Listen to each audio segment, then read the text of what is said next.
Eleanor Thompson couldn't remember the last time someone had knocked on her door unexpectedly. At 78, her visitors were as rare as rainy days in a drought.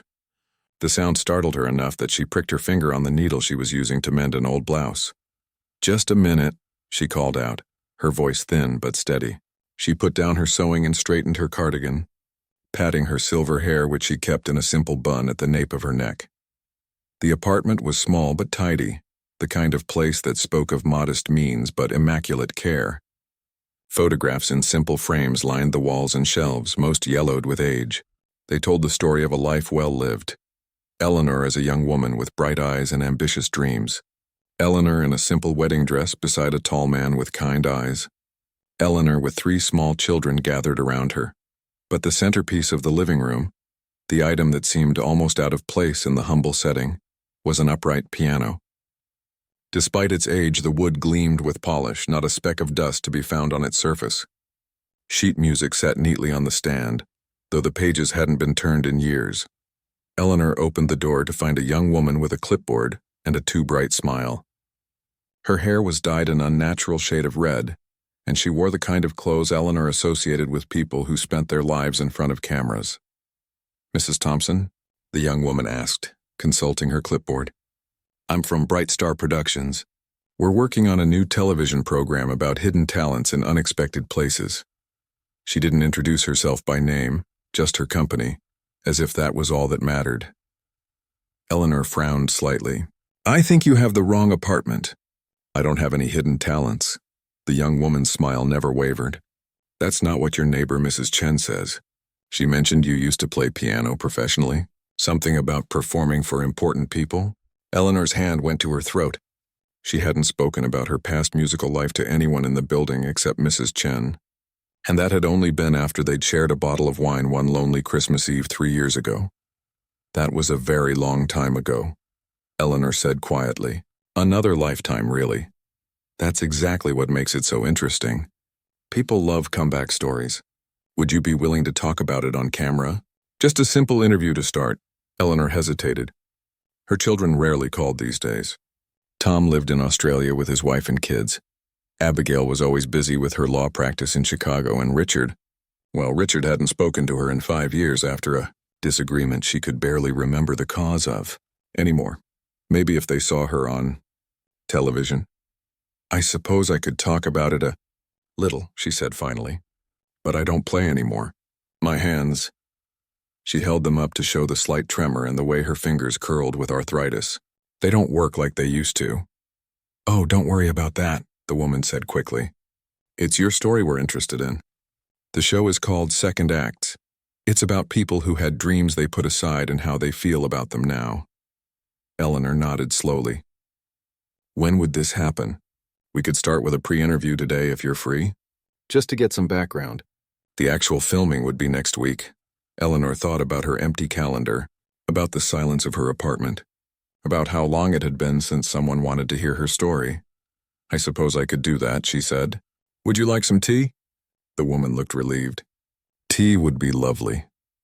As Eleanor went to put the kettle on, she felt a flutter of something she hadn't experienced in years. Excitement, maybe. Or perhaps just the simple pleasure of having someone to talk to. In the kitchen, she filled her old copper kettle and set it on the stove. While waiting for it to boil, she gazed out the small window overlooking the city street below. People hurried past, most with heads down, focused on their phones. No one noticed the elderly woman watching from above. Eleanor's mind drifted back to a different time, a different place. She had been just 20 when she was accepted to Juilliard. Her parents, simple, hard-working people, had been so proud. Her father had worked double shifts at the factory to help pay for her education. The memory of his calloused hands, so different from her musician's fingers, still brought tears to her eyes. For 3 glorious years, she had lived and breathed music. Her professors said she had a rare gift, especially for Chopin and Debussy. There had been talk of international competitions, of concert halls and recordings. Then came the phone call. Her father's heart attack. Her mother unable to cope alone. The family business failing. Eleanor had withdrawn from school and gone home without a second thought. Family first.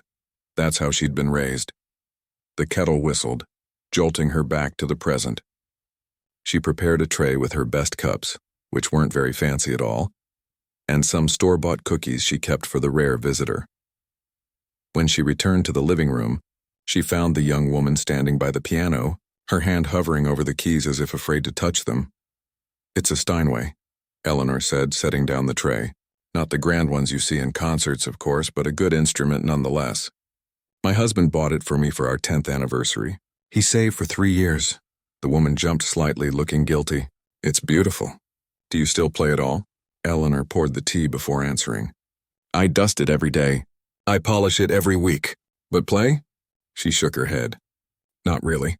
Sometimes I'll pick out a simple tune, but my hands hurt too much for anything serious." She didn't mention how she would sometimes sit at the bench late at night, when the pain in her joints wasn't too bad, and let her fingers hover over the keys, playing silent concerts in her head. "Tell me about when you did play," the woman encouraged, taking out a small recorder. "Mrs. Chen mentioned something about royalty?" Eleanor smiled, embarrassed. "Oh," she exaggerated. "I played at a reception once where Princess Margaret was present. It was during my 2nd year at Juilliard. One of my professors arranged it. I don't think she even noticed me, to be honest. There were many musicians there that night. But you were at Juilliard. That's impressive." "I didn't graduate," Eleanor said, the familiar pang of regret washing over her. "Family matters called me home.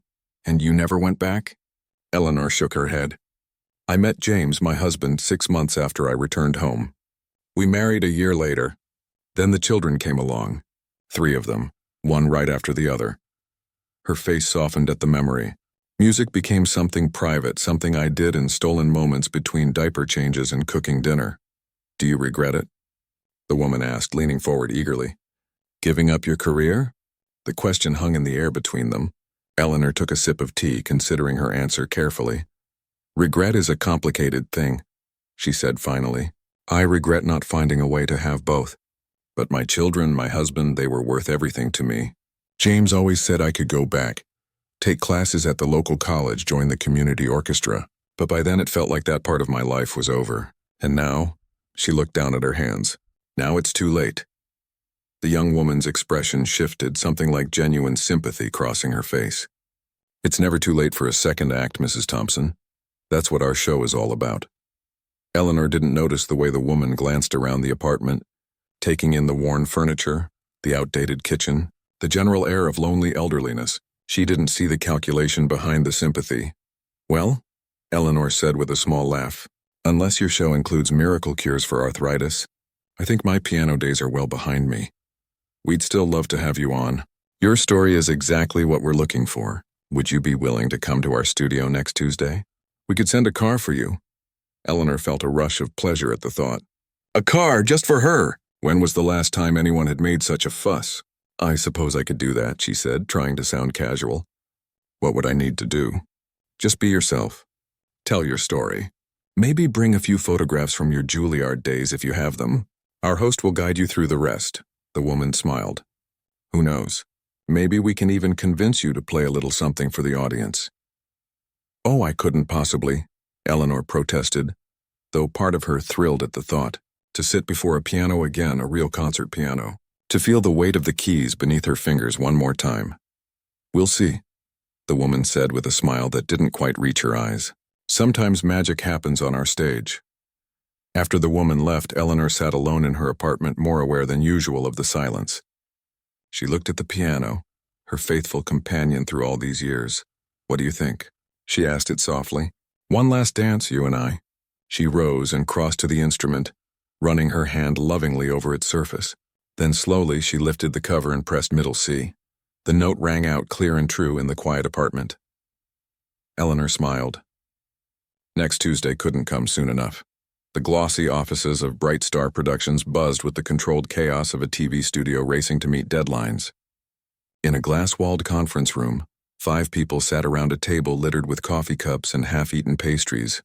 "So you're telling me our ratings are down 15% from last quarter?" Paul Reynolds, the executive producer of Fooled You, pinched the bridge of his nose.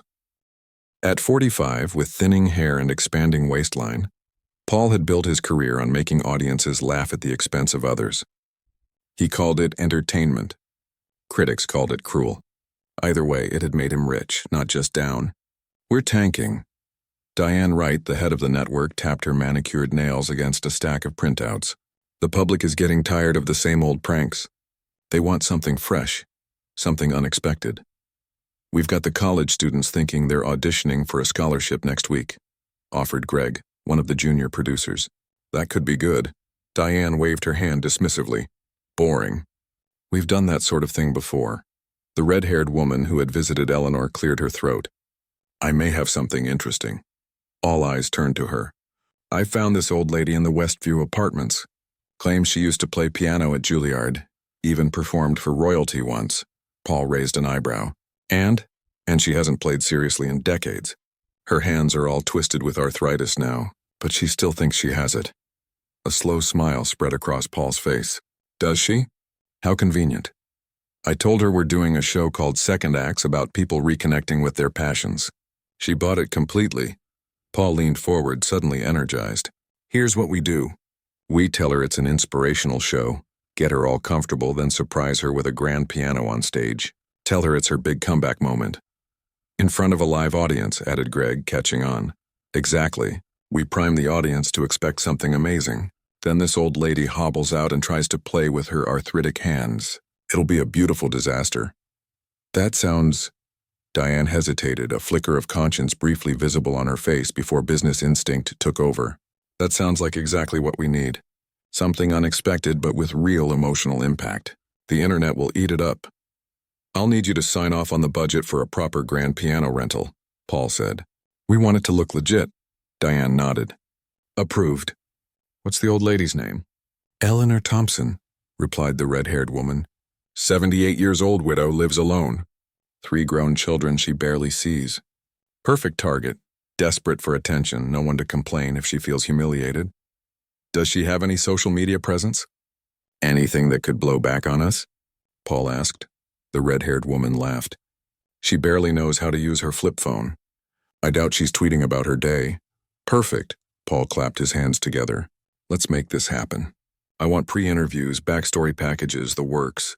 Build her up as this former prodigy, making her triumphant return. The higher we build her up, the funnier it'll be when she crashes. I'll handle it, the red-haired woman promised. She already trusts me. Make sure you get a proper release signed. We don't want any legal issues after the fact, Diane cautioned. Already taken care of. I had her sign preliminary paperwork during the pre-interview. She didn't even read it. Paul grinned. That's why I hired you, Vanessa. Always thinking ahead. The meeting dispersed with Vanessa lingering to gather her notes. For just a moment, as she stuffed papers into her designer bag, a shadow of doubt crossed her face. The old woman had been so genuinely kind, offering tea in her best cups, sharing personal stories. Then she shook it off. This was television. This was her career. Sentimentality had no place in either. Meanwhile, across town, Eleanor stood in front of her closet, fretting over what to wear for her upcoming TV appearance. She had pulled out every decent outfit she owned, which wasn't many. Her pension didn't allow for frivolous spending on clothes, and most of what she had dated back years, even decades. The blue might be best, she murmured to herself, holding up a simple dress with a modest neckline. It was the same one she'd worn to her husband James's funeral 6 years ago, but she'd added a different brooch to brighten it up. The apartment phone rang, startling her. Few people called her landline these days. It was probably another telemarketer. Hello? She answered cautiously. Mom? It's Abigail. Eleanor's heart leapt. Her middle child. The busy lawyer who called maybe once a month out of duty rather than desire. Abigail, how wonderful to hear from you. Is everything all right? Everything's fine, Mom. Mrs. Chen from next door called me. She said someone from a TV show came to see you. Eleanor smiled. Of course, Mrs. Chen would find a way to contact Abigail. The two had always gotten along well. Yes, it's very exciting. They're doing a program about people who had to give up their dreams. They want to interview me about my piano playing. A pause on the other end. Mom, are you sure this is legitimate? There are a lot of scams targeting seniors these days. It's not a scam, Eleanor insisted, feeling deflated that her daughter immediately assumed the worst. They're from Bright Star Productions. The show is called Second Acts. The young woman was very professional. Another pause. I looked them up. They do make TV shows, but Mom, they're known for prank programs and making people look foolish. That's not what they told me, Eleanor said, a seed of doubt sprouting in her mind. Just be careful, okay? Read anything before you sign it. Better yet, wait until I can come visit next month and I'll go with you. Eleanor's spine stiffened. She was old, yes, but not incompetent. The filming is next Tuesday. They're sending a car for me. Mom, I can handle this myself, Abigail. I'm not senile yet. She heard her daughter sigh. I know, Mom, I just worry. The conversation shifted to safer topics. Abigail's cases, her boyfriend Tyler, the weather in Chicago. Not once did Abigail ask about Eleanor's feelings regarding playing the piano again, even just talking about it. Not once did she seem to understand what this opportunity meant to her mother. After hanging up, Eleanor sat heavily on the edge of her bed. Was Abigail right? Was this some kind of trick? But the young woman had seemed so sincere, so interested in Eleanor's story, and the paperwork had looked official with the company logo and everything. No, she was being paranoid. This was her chance to share her story, maybe even reconnect with her children through the television screen. Perhaps Richard would see it and remember how she used to play lullabies for him. Perhaps Tom would watch it online in Australia and tell his children about their talented grandmother. With renewed determination, she turned back to her closet. The blue dress it would be, with her mother's pearl earrings and the silver musical note brooch James had given her for their 30th anniversary. On Tuesday morning, Eleanor woke before her alarm. She'd barely slept, a mixture of excitement and anxiety keeping her mind racing all night. She bathed carefully, applied a light touch of makeup, something she rarely bothered with these days, and styled her silver hair in a neat bun. As she was securing the last hairpin, the phone rang again. Mrs. Thompson, this is Vanessa from Bright Star Productions. Just confirming our car will pick you up in 1 hour. I'll be ready, Eleanor promised, her stomach fluttering with nerves. Wonderful. Oh, and we've had a slight change of plans. We'd like you to play a short piece on the show after all. Eleanor's heart nearly stopped. Play, but I told you my hands, just something simple. Maybe the first piece you ever mastered? For atmosphere. The audience would love it. Before Eleanor could protest further, Vanessa continued. The car will be there at 10. See you soon. The line went dead. Eleanor looked down at her hands, the knuckles swollen, the fingers slightly bent. It had been so long since she'd played anything challenging. What if she embarrassed herself? But then again, wasn't this what she'd secretly been hoping for? One more chance to sit before a piano to make music again. She went to the piano and opened the fallboard. Gingerly, she placed her fingers on the keys and began to play scales, slowly at first, then with gradually increasing speed. The familiar movement sent twinges of pain shooting through her joints, but also awakened muscle memories she thought long forgotten. She moved on to a simple Bach prelude, stumbling at first, then finding the rhythm. It wasn't perfect, far from the flawless performances of her youth, but it was music. Her music. When the doorbell rang precisely at 10 o'clock, Eleanor was ready. She gathered her purse, a small photo album of her Juilliard days, and a bottle of pain relievers just in case. With one last glance at her apartment, at the piano standing sentinel in the corner, she stepped out to meet her driver. The sleek black car seemed out of place in her modest neighborhood. The driver, a young man in a suit, held the door for her with formal courtesy. Mrs. Thompson, I'm here to take you to the studio. Yes, thank you. She settled into the plush leather back seat, feeling both out of place and oddly entitled to this small luxury. As the car pulled away, Eleanor looked back at her building, at the window of Mrs. Chen's apartment where a curtain moved slightly. She waved, smiling. Despite Abigail's warnings, despite her own doubts, she was going through with this. One last adventure in a life that had become too predictable, too quiet. What she didn't know as the car whisked her toward the studio was that in a production meeting happening at that very moment, Paul Reynolds was telling his team, make sure the cameras get nice and close when she realizes she can't play anymore. I want to see every emotion on that wrinkled face. The television studio was nothing like Eleanor had imagined. She'd pictured something elegant, perhaps with wood paneling and comfortable chairs like the PBS shows she occasionally watched. Instead, she found herself in a cavernous warehouse-like space, filled with blinding lights, thick cables snaking across the floor, and people rushing in all directions, most wearing headsets and clutching clipboards. Mrs. Thompson. You made it. Vanessa appeared, her red hair even brighter under the studio lights. She wore a headset and carried a tablet. Let me show you to the green room. Eleanor followed, careful not to trip on the cables. I brought some photos like you suggested, she said, patting her purse. And I've been practicing a little. Just simple pieces, nothing fancy. Wonderful, Vanessa replied, not really listening. She led Eleanor down a corridor and into a small room with a mirror surrounded by lights, a worn couch and a table with bottles of water. Wait here. Someone will come to do your makeup shortly. Makeup? Eleanor touched her face self-consciously. She had already applied more than she'd worn in years. TV makeup is different. Don't worry. Vanessa checked her watch. We go live in 90 minutes. I'll be back to brief you on the format. Left alone, Eleanor perched nervously on the edge of the couch. The room was chilly, and she wished she'd brought a cardigan to go over her blue dress.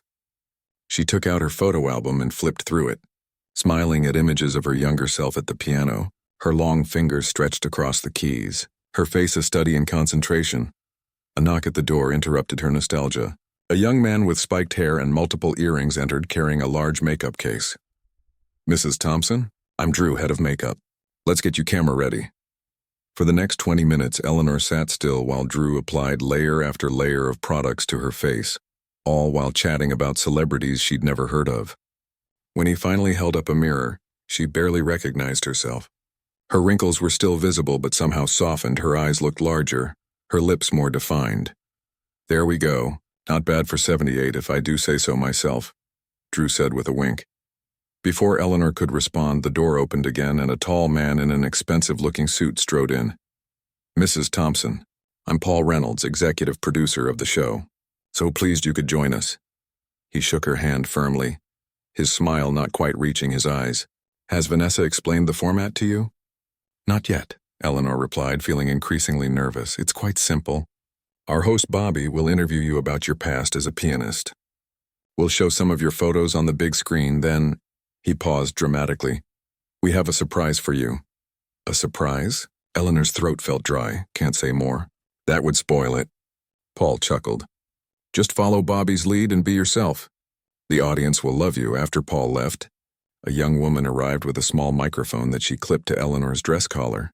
This is a live mic, so be careful what you say when you're wearing it, the woman warned, especially if you need to use the bathroom.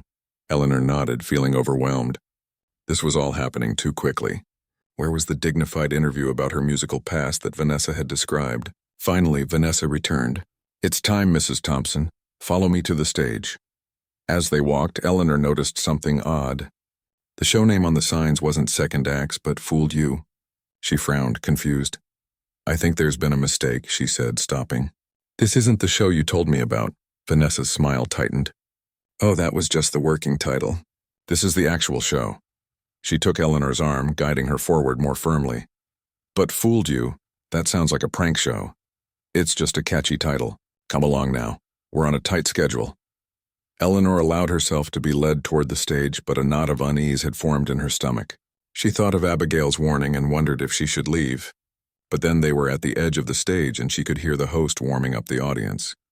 Today, folks, we have something special. An elderly lady who thinks she still has what it takes to play concert piano. Will she amaze us with hidden talent, or will reality hit a sour note? Stay tuned to find out. The audience laughed and Eleanor felt her cheeks burn. This wasn't what she had agreed to at all. But before she could protest, Vanessa gave her a gentle push. That's your cue.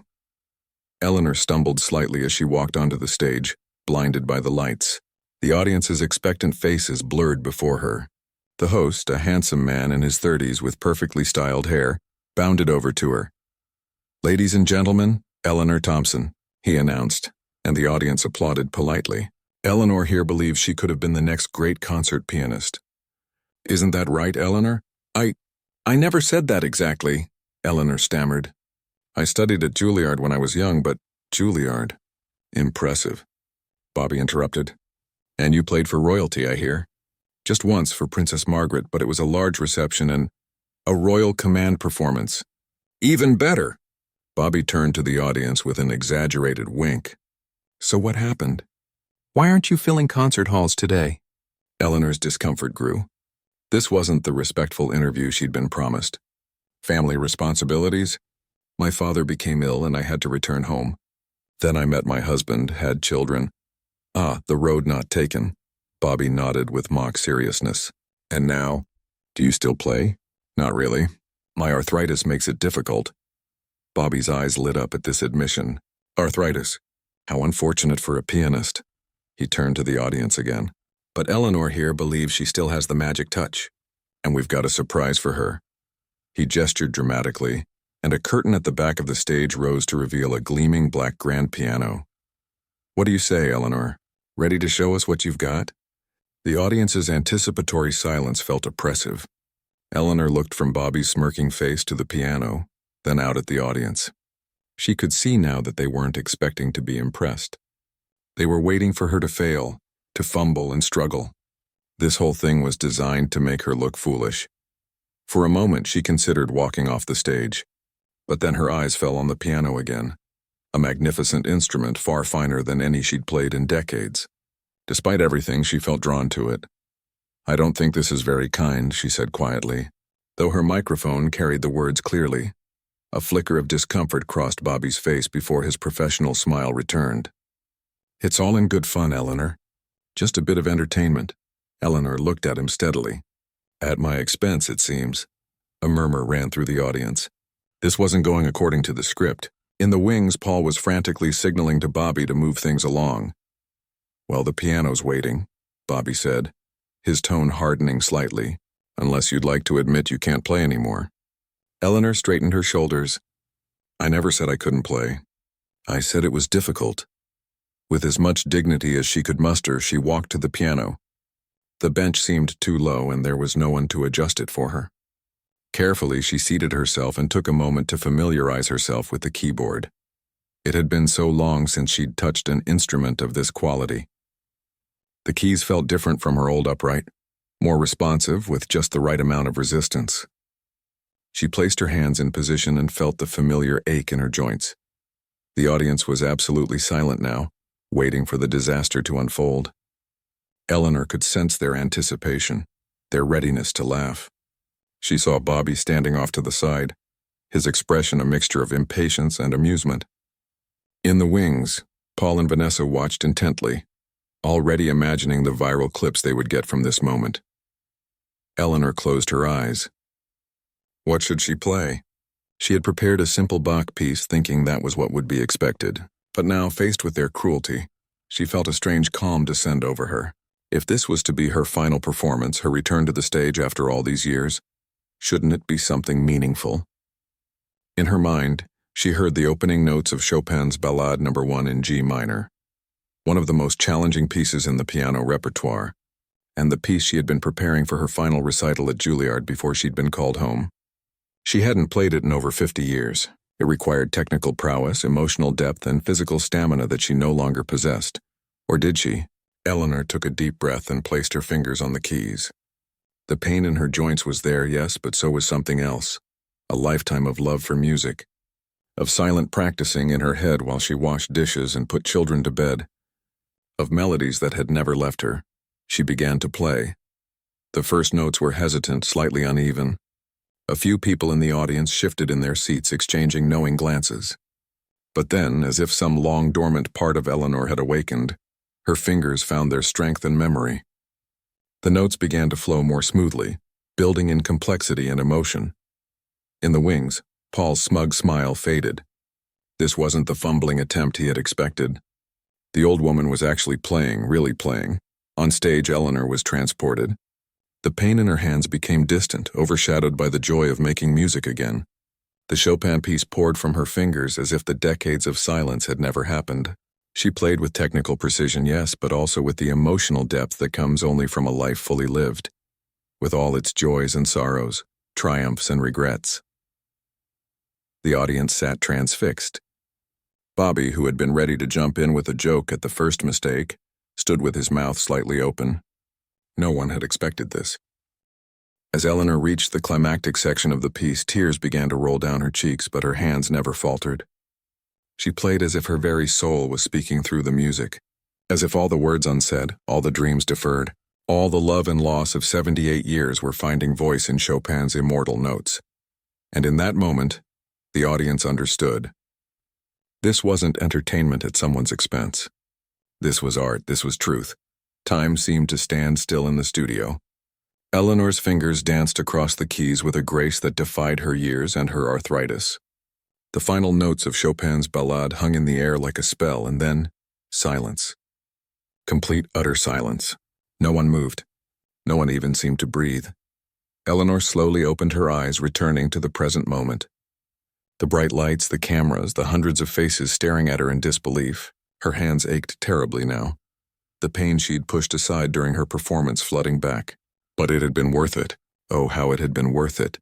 Then, from somewhere in the back of the audience, a single person began to clap. The sound echoed in the quiet studio.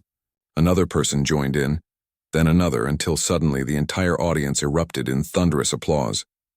People rose to their feet, some wiping tears from their eyes, others shouting, "Bravo!" The standing ovation continued, swelling rather than diminishing as the seconds passed. Eleanor sat motionless on the bench, overwhelmed by the response. This wasn't the reaction she had expected, not from an audience that had come to see her fail. Bobby, the host, stood frozen at the side of the stage, his smirk replaced by genuine awe. The producers had prepared him for an awkward moment, for gentle mockery disguised as encouragement. They hadn't prepared him for this. In the wings, Paul Reynolds watched with his mouth slightly open. Vanessa stood beside him, her clipboard forgotten in her hands. This was not the viral disaster they'd planned. It was something else entirely. "Get out there," Paul hissed at Bobby, giving him a small push.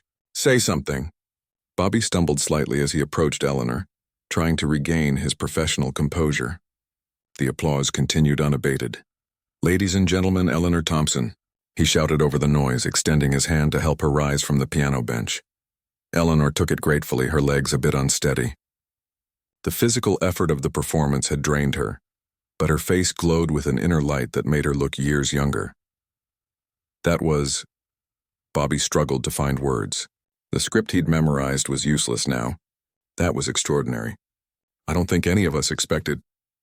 I mean, Chopin's Ballad No. 1 is considered one of the most challenging pieces in the piano repertoire. It was my audition piece for Juilliard, Eleanor explained, her voice soft but clear. I've carried it in my heart all these years. A fresh wave of applause washed over them. In the front row, an elderly man with tears streaming down his face called out, "Encore!" The cry was taken up by others. "Encore, encore!" Eleanor looked to Bobby, who seemed as lost as she felt in this unexpected turn of events. Would you play something else for us?" he asked, no trace of mockery left in his voice. She hesitated, then nodded. "Something shorter, perhaps. My hands aren't what they used to be." Eleanor returned to the piano amid renewed applause. This time she chose Debussy's Clair de Lune, gentler than the Chopin, but no less moving. The luminous, impressionistic notes filled the studio, creating a moment of shared beauty that no one present would ever forget. When she finished, the applause was even more heartfelt than before. Bobby helped her up again, but this time he simply said, "Thank you," with genuine gratitude in his voice. As they walked off stage together, the audience continued clapping. In the wings, Paul and Vanessa exchanged glances, both realizing that something remarkable had just happened to their show. "We need to pivot," Paul said quickly. "This isn't a prank anymore. It's a discovery story. Get her a bottle of water. Find out if there's anyone she wants to call. And for God's sake, someone adjust the lighting for the interview segment. She's not a joke anymore." Backstage, Eleanor was guided to a comfortable chair. Someone pressed a bottle of water into her hands, and a makeup artist rushed over to dab at her teary cheeks. "Mrs. Thompson." "That was incredible," Vanessa said, her earlier deception forgotten in the moment. "How do you feel?" Eleanor took a sip of water before answering. "Tired, happy." She looked down at her hands, which trembled slightly. "In pain." A young production assistant hurried over with a small white pill bottle. The medic said these might help with your hands. Eleanor accepted the anti-inflammatory medication gratefully. Another staff member appeared with her purse and the photo album she'd brought. "Mrs. Thompson," Paul approached, all smiles now. "We'd like to continue with an interview segment if you're up to it. The audience is asking for more of your story." "I thought the point of your show was to make fun of people," Eleanor said, looking him directly in the eye. Paul had the grace to look embarrassed. We like to surprise people, and you certainly surprised us. I'm not sure I appreciate being tricked, Eleanor said quietly. I understand and we apologize for the misrepresentation, Paul said smoothly. But what happened out there was magical. People are already talking about it on social media. Your performance deserves to be celebrated. Eleanor considered this. She was tired and her hands hurt, but she also felt more alive than she had in years. Very well, I'll do the interview. When she returned to the stage, the audience greeted her with more applause. This time, 2 comfortable chairs had been arranged and Bobby's demeanor had completely changed. He was respectful, attentive, genuinely interested in her story. When did you start playing piano? He asked. I was 6, Eleanor replied. My parents couldn't afford a piano, so I practiced on a cardboard keyboard at home and used the school's piano whenever I could. And you were accepted to Juilliard at what age? 17. On full scholarship. The interview continued, with Eleanor sharing stories of her brief but promising career and her subsequent life as a wife and mother. She spoke about her husband James, about how he had saved to buy her the Steinway upright that still stood in her apartment, about how she had taught piano to neighborhood children when money was tight. Do you regret leaving Juilliard? Bobby asked. Eleanor considered the question carefully. I regret not finding a way to keep music at the center of my life. But I don't regret the life I chose. My husband, my children, they were worth everything. And your children? Are they musical as well? A shadow crossed Eleanor's face. My son Tom played guitar for a while. Abigail tried the violin but didn't take to it. Richard had a beautiful singing voice as a boy. She paused. We don't see each other much these days. They're all so busy with their own lives.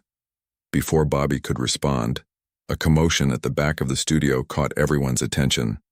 A woman was hurrying down the aisle, smartly dressed in a business suit, her face a mixture of worry and determination. Mom, she called out. Eleanor squinted into the audience. Abigail? Bobby, recognizing good television when he saw it, immediately gestured for a camera operator to follow as he helped Eleanor down from the stage. The audience watched in rapt attention as mother and daughter reunited. Mrs. Chen called me again, Abigail explained, hugging her mother tightly. She saw the live stream on her phone and told me to turn on my TV right away. Mom, why didn't you tell me you could still play like that? I didn't know I could, Eleanor admitted. It's been so long. Bobby, microphone in hand, couldn't resist asking, You didn't know your mother was a piano prodigy? Abigail looked slightly embarrassed. I knew she'd studied music when she was young, but she never played much when we were growing up. Just simple songs, Christmas carols. She turned back to Eleanor. Mom, you were amazing. The audience sighed collectively at the tender moment between mother and daughter. Paul Reynolds, watching from the wings, was already calculating the ratings boost this unexpected human interest story would bring. As the show broke for a commercial, Eleanor and Abigail were led backstage. Eleanor was exhausted but radiantly happy. For the first time in years, her daughter was looking at her with something like awe. I had no idea, Abigail kept saying. All those years, and I had no idea. There's a lot we don't know about our parents, Eleanor said gently. We see them only as parents, not as people with their own dreams and talents. The production assistant appeared again. Mrs. Thompson, your performance is already going viral. The network wants to know if you'd be willing to come back for a special episode next week. Before Eleanor could answer, another staff member rushed over. There's a call for Mrs. Thompson from Australia. Her son Tom saw the live stream and wants to speak with her. And then another. The Symphony Hall just called. They want to know if Mrs. Thompson would consider giving a recital. Eleanor looked at Abigail in disbelief. What is happening? Abigail squeezed her mother's hand. I think you're being discovered, Mom. At 78. Paul approached them, his business card extended toward Eleanor. Mrs. Thompson, we'd like to discuss representation for you. The requests are already pouring in. Eleanor shook her head, overwhelmed. This morning I was just an old woman in a small apartment. Now everyone's acting like I'm some sort of celebrity. You're not a celebrity, Mom, Abigail said softly. You're an artist. You always were. The world just didn't know it until today. Eleanor looked down at her hands, the hands that had washed countless dishes, changed countless diapers, tended countless garden plants. The hands that had just played Chopin as if all the intervening years had never happened. They were the same hands. She was the same woman. And yet everything had changed. "I think," she said slowly, "I'd like to go home now. I need to practice." 6 months later, Eleanor sat in the green room of Carnegie Hall, hardly believing where life had taken her. The mirror reflected a different woman than the one who had walked nervously into the television studio half a year ago. Her silver hair was styled in an elegant bob instead of her old-fashioned bun. Her dress, a deep burgundy velvet, had been specially designed to allow freedom of movement at the piano while flattering her figure. Most noticeable, though, was the quiet confidence in her eyes. A light knock sounded at the door. "10 minutes, Mrs. Thompson." "Thank you," she called back, her voice steady despite the butterflies in her stomach. Eleanor looked down at her hands. They still showed the signs of age and arthritis, but regular sessions with a physical therapist, special exercises, and proper medication had worked wonders. She could practice for longer periods now without debilitating pain. Not like a 20-year-old certainly, but enough to prepare properly for tonight. Another knock and the door opened to reveal her 3 children.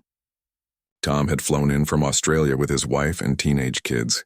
Abigail, who had taken a sabbatical from her law practice to help manage her mother's sudden career, carried a small bouquet of white roses. And Richard, her youngest, the one who hadn't spoken to her in 5 years, stood awkwardly in the doorway, hands in his pockets. "We just wanted to wish you luck, Mom," Tom said, leaning down to kiss her cheek, "though you won't need it." "You're going to be amazing. The house is completely sold out," Abigail added. "And there's a waiting list a mile long." Eleanor smiled at them, then let her gaze settle on Richard. He looked so much like his father. The same crease between his eyebrows when he was uncomfortable. The same way of standing with his weight shifted slightly to one side. "I'm glad you came," she said simply. Richard cleared his throat. "I wouldn't miss it." He took a small step forward. "I'm sorry it took me so long to—" Eleanor rose and crossed to him, taking his hands in hers. "It doesn't matter now. You're here." The family moment was interrupted by another knock. "Mrs. Thompson? They're ready for you." "We'll be right out front, Mom," Tom assured her. "Break a leg." As her children filed out, Eleanor took one last look in the mirror. From the day of the television show to now seemed both like an eternity and the blink of an eye. The aftermath of her performance had been overwhelming. The video had indeed gone viral, just not in the way the producers had intended. Rather than being mocked, Eleanor had become an overnight sensation. People called her an inspiration, a reminder that talent doesn't disappear with age, that dreams deferred aren't necessarily dreams denied. The offers had poured in. Television appearances, newspaper interviews, record deals. Most surprising of all had been the call from the director of the Juilliard School of Music. "We'd like to offer you a scholarship fund in your name," he had said, "for older musicians returning to their craft after interruption." Eleanor had wept at that, thinking of all the others like her who had set aside their talents for family responsibilities, for economic necessity, for the 100 compromises that make up a life. Then had come the invitation that seemed impossible, a recital at Carnegie Hall, the venue she had dreamed of as a young student, the stage she had never expected to see from the performer's perspective. "Mrs. Thompson?" The stagehand's voice brought her back to the present. "It's time." Eleanor nodded and followed him through the backstage area to the wings. The murmur of the audience washed over her. Peering out, she could see the packed house, the gleaming grand piano waiting center stage under the lights. Her family sat in the front row, Richard between his siblings as if they had always been there together supporting her. In the 6 months since the TV show, Eleanor had practiced relentlessly. Her repertoire was carefully chosen, pieces that showcased her musicality while accommodating the limitations of her hands. Tonight's program included Debussy, some Schubert, a Mozart sonata, and would conclude with the piece that had changed everything, Chopin's Ballade No. 1 in G minor. The house lights dimmed. The audience quieted. Eleanor took a deep breath and stepped onto the stage. The applause that greeted her was warm, respectful, anticipatory. She acknowledged it with a slight bow, then settled herself at the piano bench, adjusted to the proper height this time. Her hands hovered over the keys for just a moment, and then she began. From the first notes, Eleanor knew this night was different from the television studio. There, she had played with the desperate courage of someone with nothing to lose. Tonight, she played with the hard-won confidence of someone who had reclaimed her gift. Her technique was more polished now after months of dedicated practice. Her interpretation had deepened, informed by all the years of living, loving, losing, and finding herself again. The Debussy shimmered like moonlight on water. The Schubert sang with quiet intimacy. The Mozart danced with elegant precision. Between pieces, Eleanor spoke briefly to the audience, sharing small stories about her journey. They laughed with her, leaned forward to catch her soft-spoken words, and applauded with genuine appreciation after each piece. Finally, it was time for the Chopin. Eleanor flexed her fingers, which were beginning to tire. The piece was demanding under the best circumstances, and she was asking a lot of her 78-year-old hands. But she was determined to play it better than she had that day in the studio, to show herself and everyone else that the first performance hadn't been a fluke of adrenaline and muscle memory. As the powerful opening chords filled Carnegie Hall, Eleanor was transported once again, not to her youth this time, but to that moment 6 months ago when everything had changed. She thought of Vanessa, the red-haired producer who had deceived her but had later sent a handwritten apology along with a bouquet of flowers. She thought of Bobby, the host who had invited her back for a proper interview and had actually listened to her story. Most of all, she thought of Paul Reynolds, the executive producer who had wanted to humiliate her for ratings. He had offered her a contract for a documentary series about her life, which she had declined.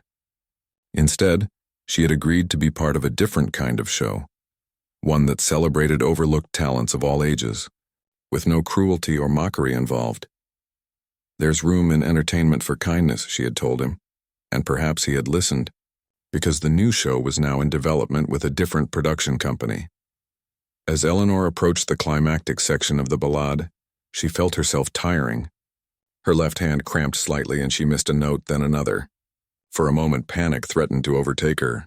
Then she remembered what her new teacher, a retired concert pianist only a few years younger than herself, had told her. Music isn't about perfection.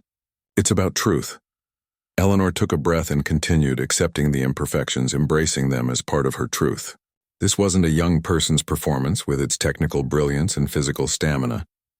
This was something else, a performance infused with the wisdom of decades, with the understanding that comes only from having lived a full life with all its joys and sorrows. When she struck the final chord, there was that familiar moment of silence before the applause began. But unlike in the television studio, Eleanor wasn't surprised by the standing ovation that followed.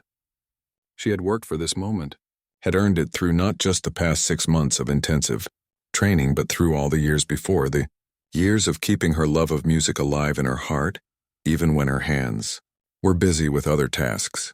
She rose to acknowledge the applause, looking out at the sea of faces. In the front row, her family beamed with pride. Tom's teenagers were recording everything on their phones. Abigail was wiping away tears, and Richard, her serious, distant Richard, was applauding with unrestrained enthusiasm. But it wasn't just her family. In the second row sat Mrs. Chen, who had started it all by mentioning Eleanor's musical past to Vanessa. Behind her were several of Eleanor's old piano students, now adults with children of their own.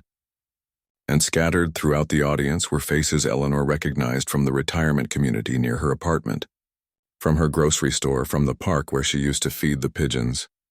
The applause continued, and someone handed Eleanor a microphone. She hadn't planned to speak, but suddenly she knew what she wanted to say. "Thank you all for coming tonight," she began, her voice clear despite her exhaustion. "Many of you have called me an inspiration these past months. But the truth is that I've been inspired by each of you, by every person who has ever set aside a dream and then found the courage to reclaim it." She gestured toward the piano. "Music has always been my first love, but I don't regret the years away from it.